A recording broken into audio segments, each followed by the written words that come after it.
नमस्कार मंडळी, आज आपण बनवणार आहोत पालक पुरी। त्यासाठी पालकची भाजी निवडून स्वच्छ धुवून घ्यायची। नंतर आपण पालक ब्लांच करून घेणार आहोत। त्यासाठी कढईत पाणी गरम करायला ठेवायचं। त्या पाण्यामध्ये पालक घालून नंतर 2 मिनिटं शिजून देऊन लगेच काढून घ्यायची आणि थंड पाण्यात घालायची। थंड पाण्यात घातल्यामुळे त्याचा हिरवा रंग तसाच राहतो।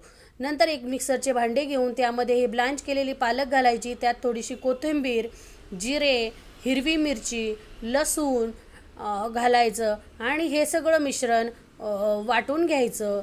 नंतर गव्हाचं पीठ घ्यायचं। गव्हाच्या पिठामध्ये हे वाटलेलं पालकचं मिश्रण घालायचं।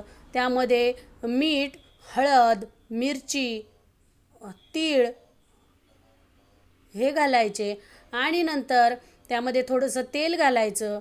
हे सगळं मिश्रण मिक्स करून घ्यायचं व जसं पाणी लागेल तसं पाण्याचा हात घेऊन हे मिश्रण घट्टसर असं मळून घ्यायचं। नंतर मग त्या पिठाचे गोळे करून पुऱ्या लाटून घ्यायच्या।